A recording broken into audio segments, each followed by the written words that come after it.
Hi there, and welcome to the Play Therapy Circle. Before we begin, please note this podcast is for informational and educational purposes only. It does not provide therapeutic advice, and listening does not create a client therapist relationship. All views expressed are my own, and any case examples shared have been de identified to protect privacy. If you're seeking personal support, please reach out to a qualified mental health professional in your area.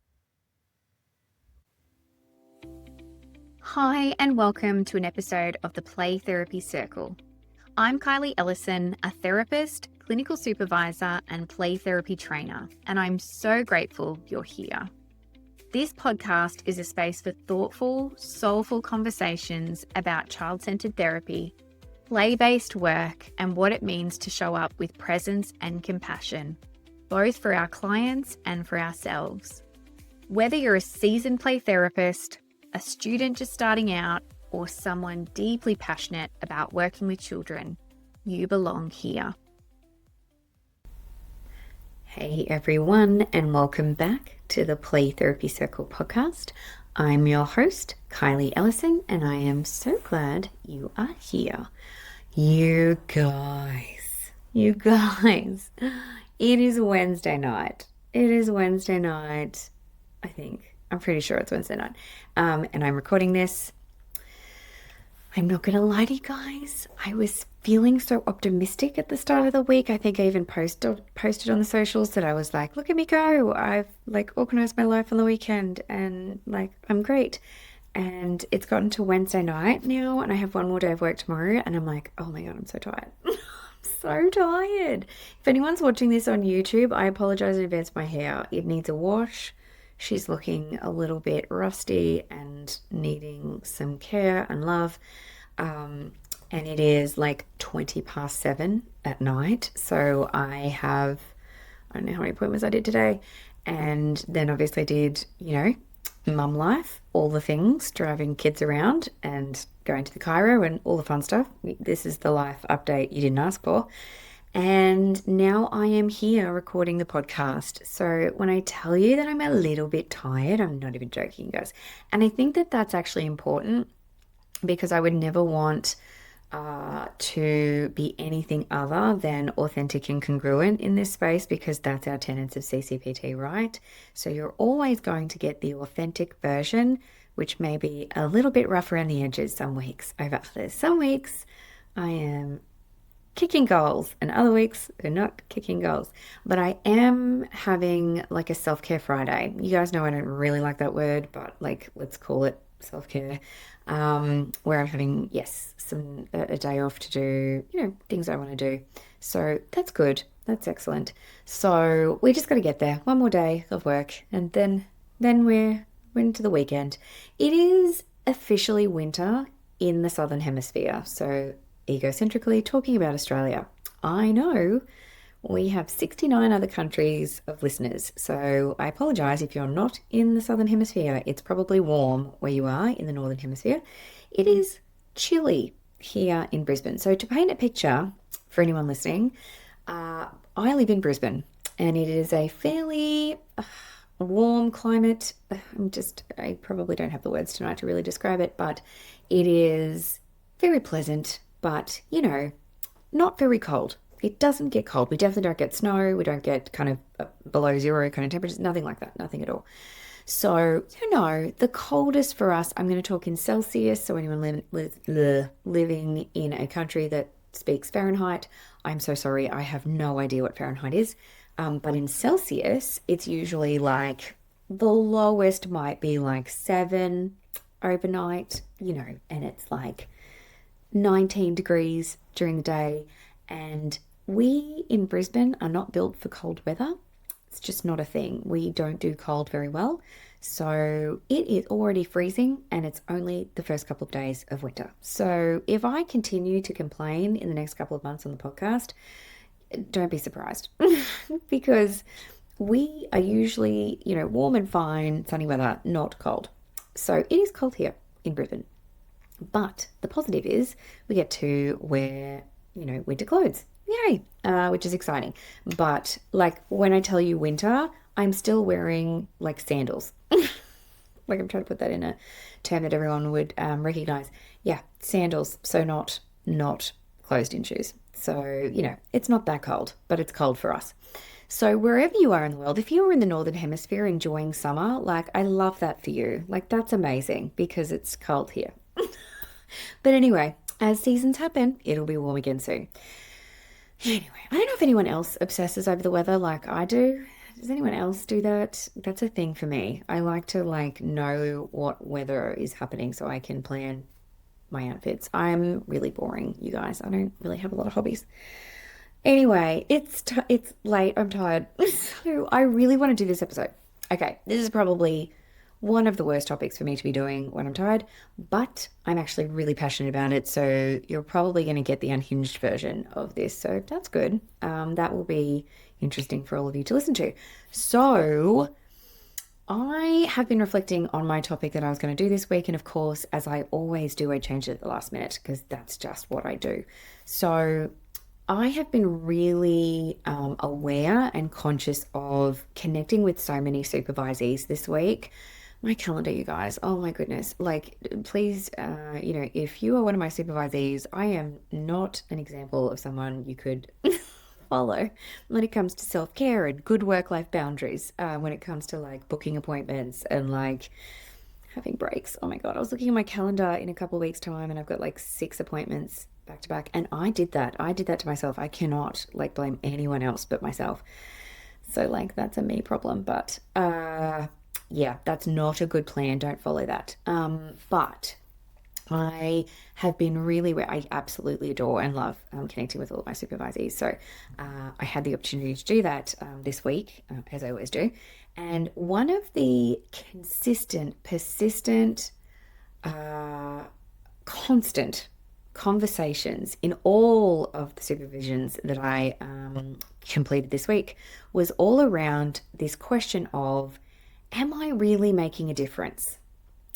That real kind of exacerbation of kind of hope and fatigue when we are working in systems and with families where we feel like there is nothing changing outside of the playroom. And so is the work that I'm doing in the playroom actually making a difference? Because it kind of feels like it's not. So I really want to go deep diving into this today, you guys, which again is probably not a good idea when I'm tired to do that. But we are absolutely going to do that because I think that there would be a lot of people listening right now that really do feel that sense of hopelessness of kind of, am I making a difference when that child leaves the playroom and goes back into, a home that may be chaotic or dysfunctional or unstable or a family in crisis? Does even what I'm doing matter? Truly, because it honestly feels that way. So I really want to normalize this, you guys. When I talk about us in the circle having these conversations, it's because we want to normalize the authenticity of the work that we do. We are absolutely living our tenets when we are being open and honest and transparent and reflective of what it really means to be a play therapist in our current society. And there are so many variables to that and so many answers to that. But I want to have a go at unpacking this topic as best I can. And I really, you guys, if there's anyone that wants to kind of reach out and, chat about this further in terms of like further topics for the podcast, I'd love feedback on whether this has been helpful and useful to you guys today, because that's always my number one intention. So I absolutely want to let everyone know who is listening to this right now that your experience is not unique. You are actually part of the collective, that we all feel this way. Whether you have started a month ago as a play therapist or like me, you're 11 and a half years in. Oh my goodness, how time can fly. We all feel it. We all feel it. It's not a sign that you're burning out. It actually means that you care. And that's actually really important for you to hear, because I think so often what I find when I'm talking to supervisees is this concern, I guess, around because I don't feel like I'm making a difference, maybe I should just, refer on, or maybe I should suggest to the family that we pause therapy for now and, look at it down the road. So I actually want to look at what's within our control, what's within our internal locus of control, because that's what it's all about, right? To reflect on what does the research tell us about what play therapy is doing and helping, so that it gives us that sense of confidence that what we do matters. We feel that way regardless, right? But sometimes when we have that research and empirical data behind us, that obviously gives us a little bit more confidence, and really recognizing what is that lasting impact. Is it that we have a lasting impact or not? That's the question. So I think that what I want to start the conversation about is really reflecting on, and I guess kind of noticing that experience of, and I'm going to call it grief, but I'm not sure if it's grief, you guys, because I think that it's a sense of hopelessness, I guess, when we get into a bit of a routine of seeing this child each week, or family each week at, 1 o'clock on a Monday, and we feel like we're not necessarily making a difference. I don't know if you guys can hear this, but it sounds like someone in my house is running a tap. I don't know if you can hear it or not. I actually messaged my family and I was like, listen, you guys, I'm recording a podcast for the next 30 minutes. Could you just like not make any noise? And literally they're turning on a tap. I apologize. Hopefully we can edit that out. Okay, back to the topic. So in our profession, certainly we see the child in the playroom. We connect with them. We know what's happening. We have a alliance and connection and unspoken bond, right? In terms of our working relationship in the playroom. We feel that work. Sometimes we feel the heaviness, sometimes we feel the lightness, whatever the topic and content is for that child, the issues they're talking about, and then they leave. So we get to hold that space and really, I guess, kind of connect with that client, and then they go out of your playroom and into the world. And I don't know if people think about that very often, but I do sometimes when I am connecting with kids and then I know what they have told me in the playroom in terms of the heaviness or just the weight of the work that they've shared with me. And then for them to just kind of venture out into the world. And I think, oh my gosh, I hope there's other people that are holding and hearing, that same kind of message or story or experience that child has just shared with me. And then I remember that not a lot of people have done play therapy training. So like, maybe not, but hopefully that they are still being supported in other settings, not just mine. So in other professions, I think the difficulty for us is that we don't necessarily see the outcome. So in a lot of other professions, there is a start and end point. There is, a product or an outcome that is tangible that people can hold on to. We don't have that same experience in child-centered play therapy. So especially working in trauma, in child protection, in the family law court space, we don't often get that outcome. Oftentimes there is an ending that wasn't necessarily suggested by us. Children move placements. There is, say, separated family scenarios, family law court proceedings, funding changes. The NDIS pulls the funding that's in Australia, I'm talking about specifically. There's lots of different ways why children may leave our services. And then we're kind of left with this question, did any of that matter? We hold those stories, we do that work, we connect with that child so deeply, and then they leave. And we're kind of like, did that work? Like, did that actually land? Did that make a difference? Did I help in any way? If any of these questions resonate with you, that's because we all collectively experience this. And it's just that I'm kind of naming it and really putting it out there in this podcast. But please know that you're not alone and that this is so much a part of that experience of child-centered play therapy. And like I said earlier, whenever I'm talking to supervisees, I'm always saying it just means that you care, that this work really means something deeply to you. And that's why you're asking that question. So certainly we have different scenarios, obviously, where this comes up, and I just mentioned a few of them. So when children move placements, and that happens, say, without warning, say if there is a situation with a relationship breakdown in a marriage, or if there is disagreements, I guess, around therapy, and so therapy has to be paused. If they are going back into a chaotic home environment each week, even though we've done, that 45, 50-minute session, we're just not sure when that child leaves what home environment they're going back into.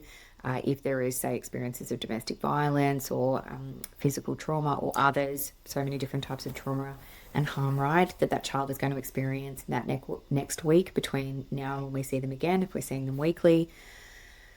So there is so many different ways where this can come up. And I think that what's most important is that if you don't necessarily feel this way, this kind of questioning of does my work matter, I would actually be more worried about you as a practitioner, because you saying that means that this is the natural process that you're experiencing of caring for kids whose lives actually matter to you and that you can't fully repair, right?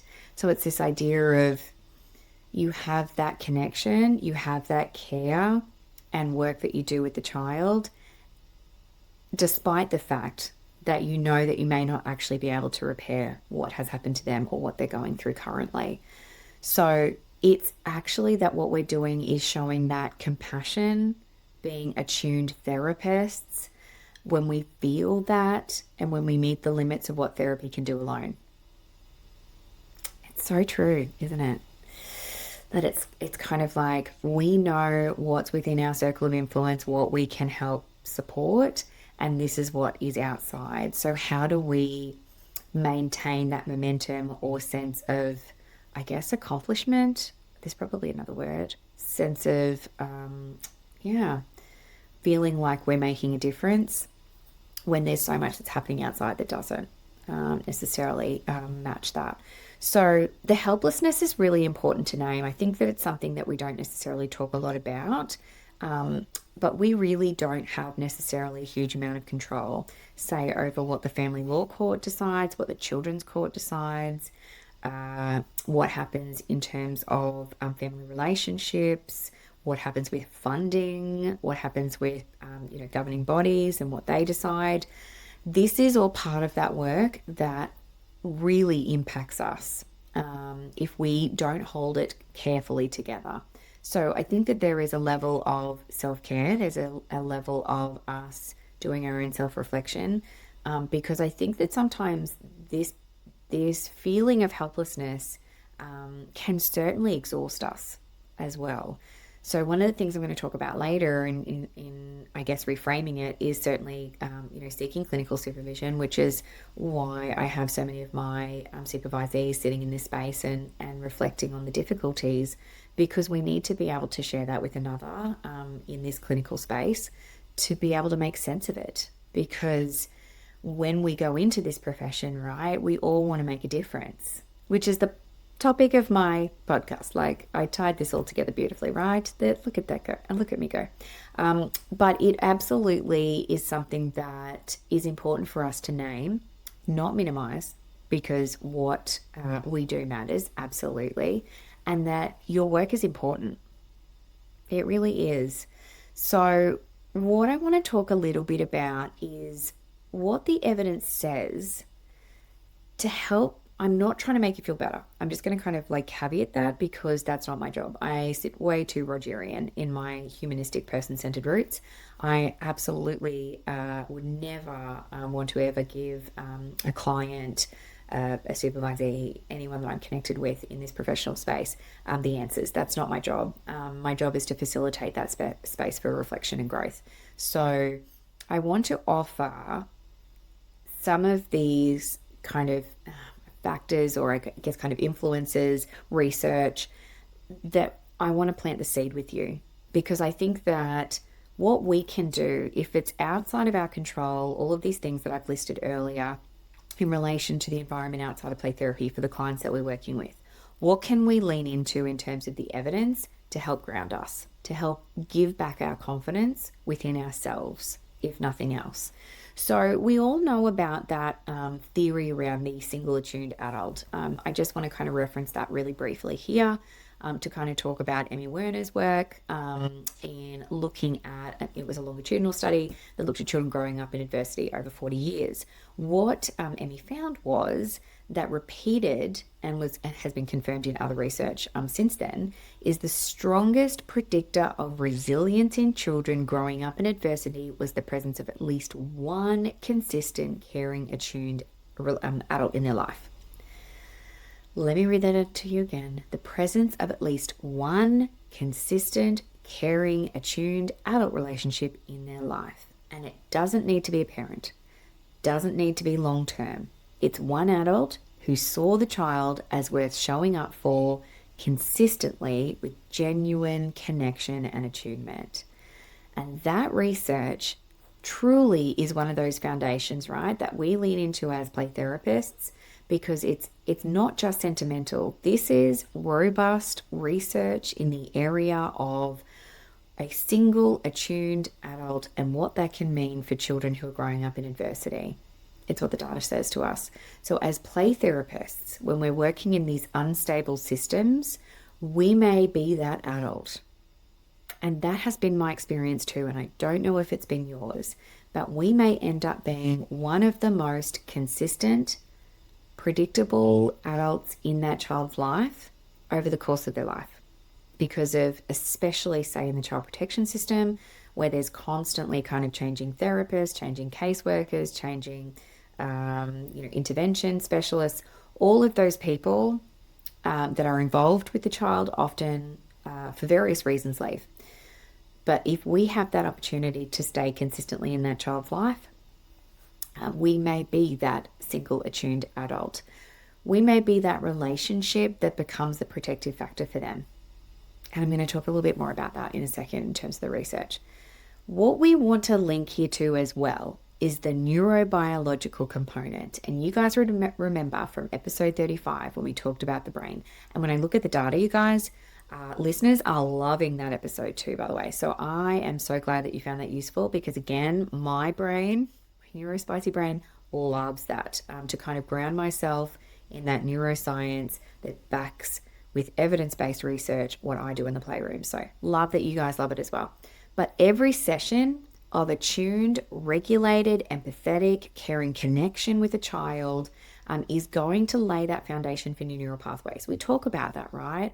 That every time we see a child, that repetition of that experience is establishing that new neural pathway. And that's what we're trying to do in the playroom. So neuroplasticity research absolutely shows that if we have that repetition, we can potentially change that structure of that child's brain. So we can help them, and we talked about this as well in another episode around the child's nervous system and how we help to bring that child within that window of tolerance during the session, most definitely through co-regulation and attunement and connection. And that experience isn't just in the playroom, that transfers out as well. So even when the home environment isn't attuned, stable, consistent, calm, we have still offered that space of connection with that child in the playroom that lays that foundation for understanding that there might be a difference and there might be other spaces that are actually calm when I'm living in a home environment of chaos and adversity. So the brain holds what happened. That's not a metaphor, it's biology. I really want to emphasize that. The neuroscience behind what we do is solid, and that is something that we can really ground ourselves in. We talk about attachment theory all the time, you guys, and I'm going to bring attachment theory in as well.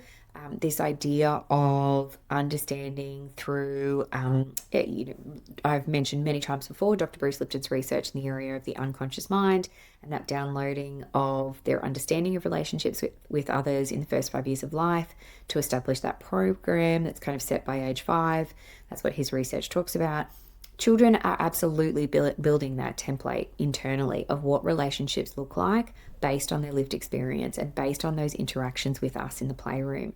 So even though it doesn't feel like we're doing it, when a child experiences consistent, attuned, accepted, unconditional positive regard in our relationship with them, even if it's just for an hour a week, that experience becomes part of their internal working model. That's so important because we really are And this is kind of giving me, that reassurance as well. I'm giving myself a pep talk while we're having this conversation, right? I hope this is landing for you because it's so landing for me, that it's this idea of, even if it's just for 1 hour a week, we are offering that model or that approach or that understanding of how relationships work that are trusting, safe, and respectful. That's the goal, right?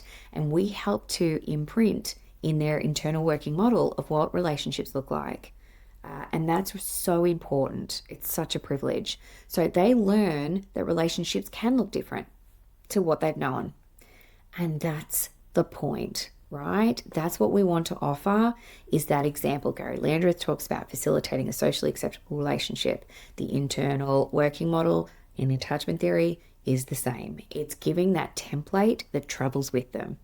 We are literally giving them a template of how relationships can look different and can look appropriate and supportive and connected and positive when they've got so many adverse experiences outside of play therapy.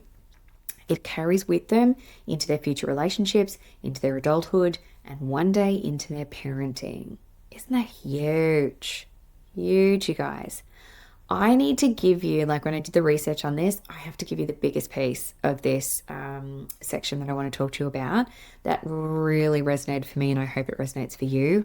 I want to talk about the long timeline. So to give you guys a little bit of perspective here, I have been talking about this in my supervisions because I have the best supervisor in the entire world, and I'm not just joking. Dr. Jodie Mullen, I don't know if you're listening right now. She listened to a few at the beginning. She maybe have got bored. But no, she said she enjoyed them. So hi, Jodie, if you're listening, love you. But she had told me when I was struggling with this a few months ago that having been in play therapy for 30 odd years in the US, she's just incredible in that space, that she has actually had clients that she saw at the beginning of her career that she's then they come back and touch base with her when they are adults, and she's been able to get that feedback around how they, helped support them to change their lives, which is incredible. I'm 11 and a half years in, and I haven't had that yet. And I don't know if that's an indictment on my therapeutic work. I hope it's not. But I haven't had that yet. So this is really grounding for me, and I hope that it's grounding for you. And I'm going to keep saying this until this becomes my experience as well, which I hope it will one day. But the idea of the long timeline. So research on the impact of therapy with children often shows the strongest effects years after therapy ends, not during. Isn't that just so rewarding that you do all of this work? Say you work with a client for a year and you've done weekly sessions. So what's that, 40 sessions with school holidays? You have done such hard work, and that outcome or those benefits may not actually, consolidate and be tangible until years later. So it is just the gift that keeps on giving. No, I'm just kidding. It's amazing. That's why we do what we do. And that's why we love what we do, because we are making a difference. The research is telling us so. It's just sometimes years later. So some children consolidate their work later in their lives, even in adolescence or even in adulthood. So in moments where their early relational template they internalized becomes available to them. This means the fact that you cannot see the outcome at the end of treatment is not evidence that there's no outcome. It's just the timing. I really needed to hear that, you guys. I don't know who else needed to hear that, but I really needed to hear that, because I think that is one of the biggest reasons why play therapists doubt themselves. We can talk about moving towards mastery. We can talk about achieving goals. They're all really great tangible things, right? That we can kind of look to and evidence our approach. But I think that if we have in the back of our minds that we know we're doing all of this work around establishing that internal working model of relationships and attachment with others, that we are literally rewiring children's brains, and that we are providing an example of a single attuned adult that is going to be that buffer that's going to help support children later in life, and that actually the timeline is that those outcomes, that sort of huge, sort of significant wins, don't happen until years later. We can hold that and know that that is the purpose of the work that we do. And that's why you show up every day, because what you're doing is actually making a difference.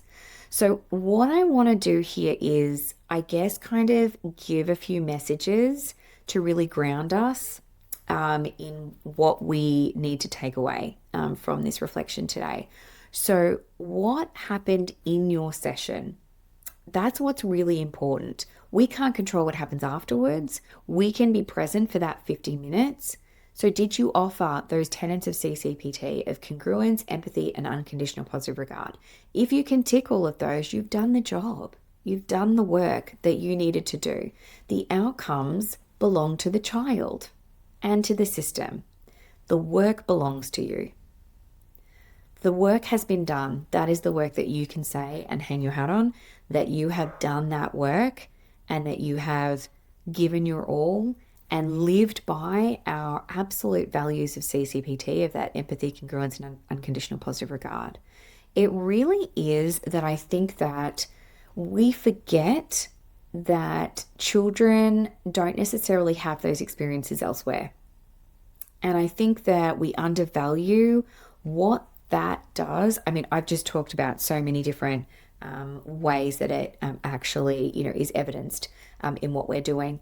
But the fact that we don't give ourselves enough credit for that, I think is important for us to name, because empathy, congruence, and unconditional positive regard should be an experience of all children at all times, but it's not the reality, and especially for kids that are living in adversity.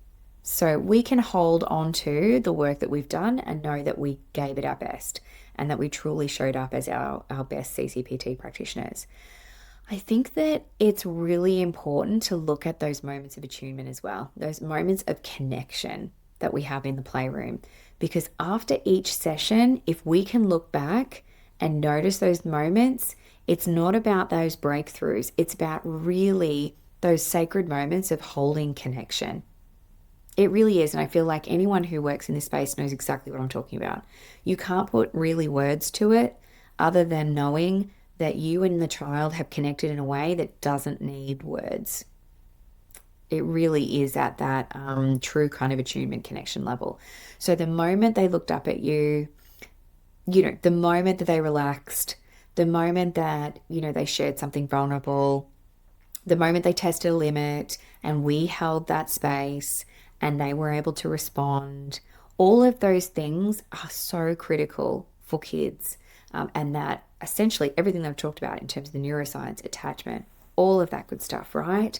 Those moments are real. And I think that, again, we don't give ourselves enough credit for that. I think that your integrity really matters as well. I know it does. Oh my God, I don't think it does. I know it does.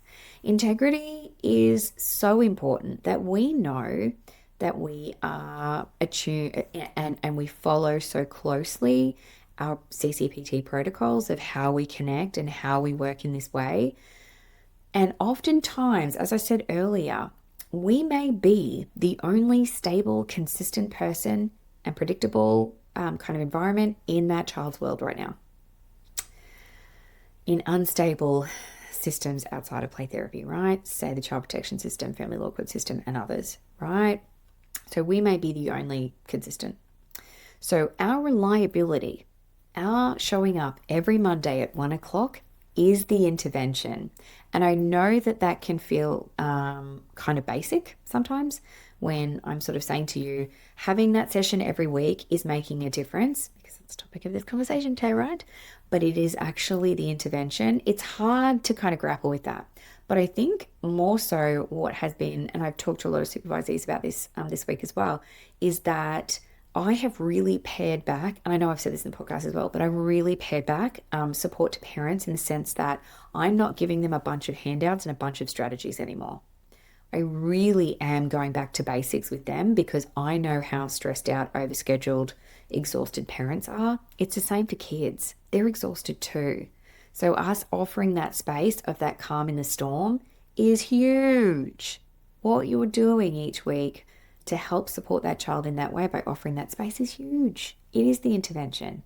You showing up, you being attuned, you being present is all part of it.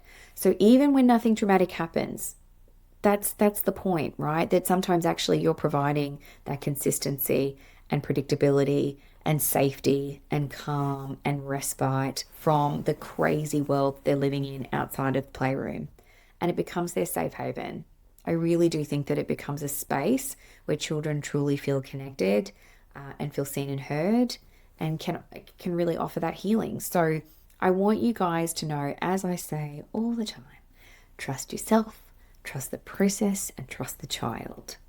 CCPT isn't a quick fix, you guys.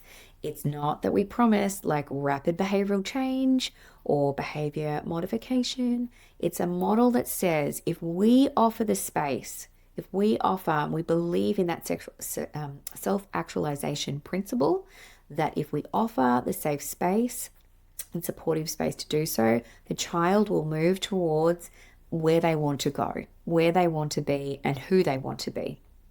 That they don't actually need us to give them strategies and suggestions and ideas and talk to them at a verbal level. They just need that supportive therapeutic environment to do so, to gravitate towards how they see themselves as good. So when we trust the model, though, you don't need to kind of manufacture, I guess, that proof. It really is that sense of committing to CCPT and truly believing in it.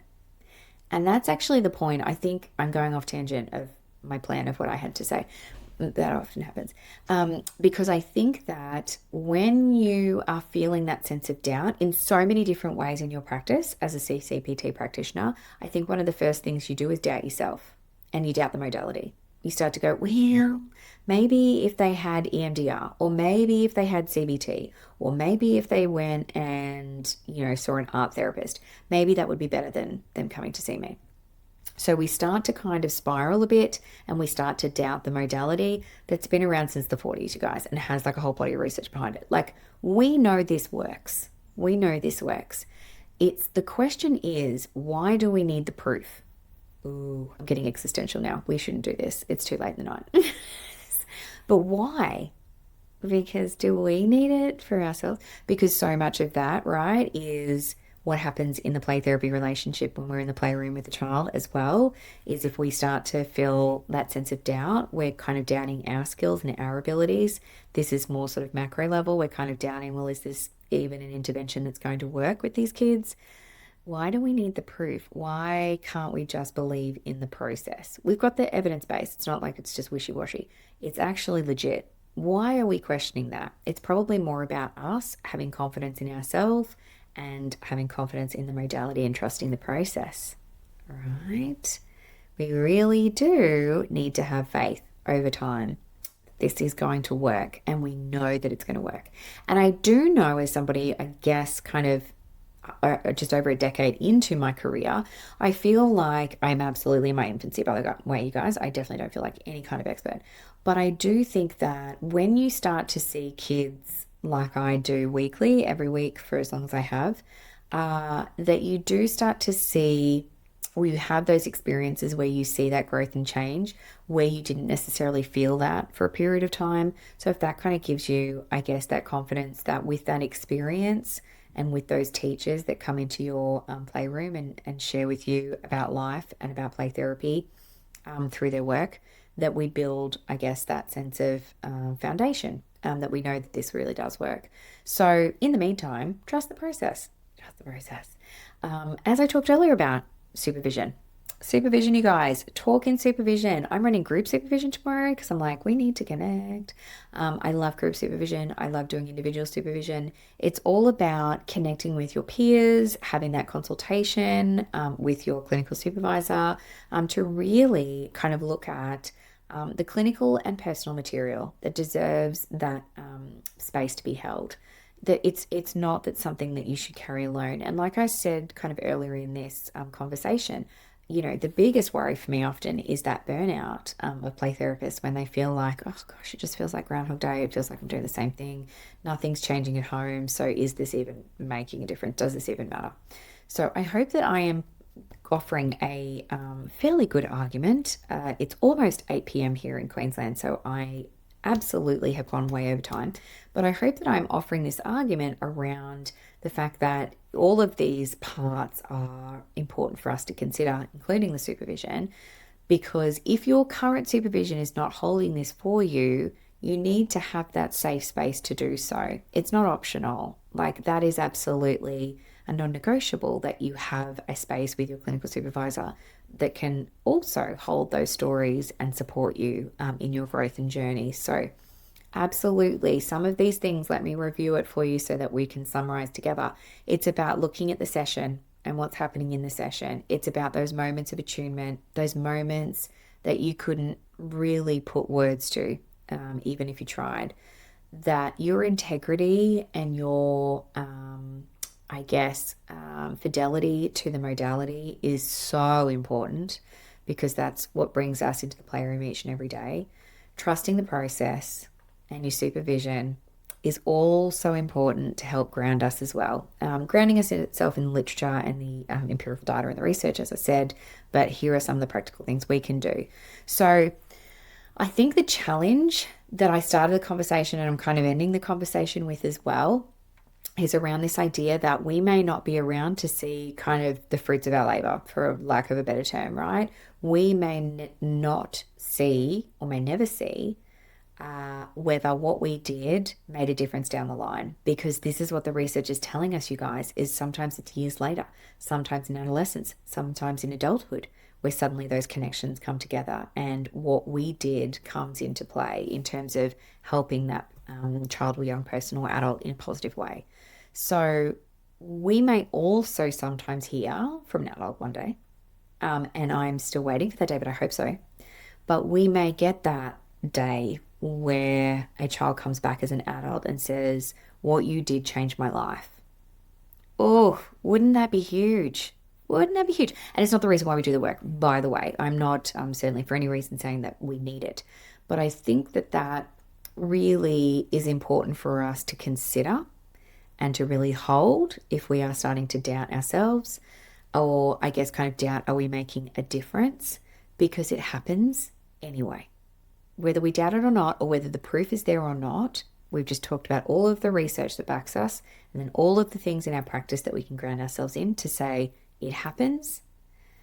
Sometimes it's very quietly, and sometimes it's years later, but the seeds were always real, even when what we have done we don't get to see years later.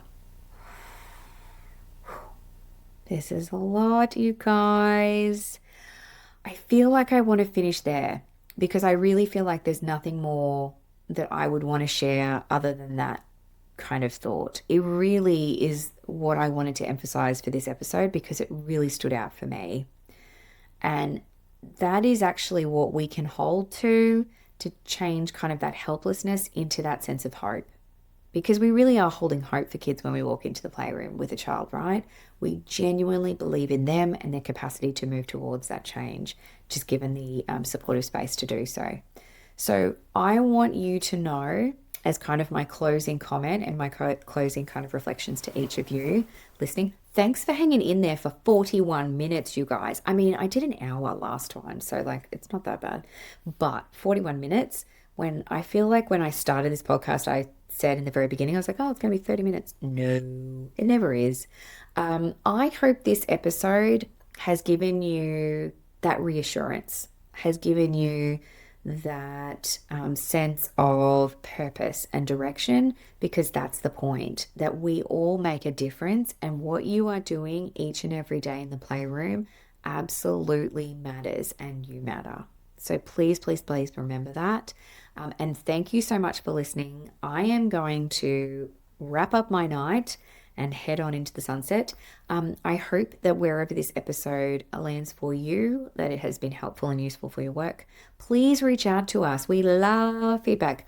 I had a listener question from one of our listeners, so I promise next week we're going to do it. I really felt called to do this episode today around this topic, because I know so many people are struggling in this space, and I want to hold that hope for you.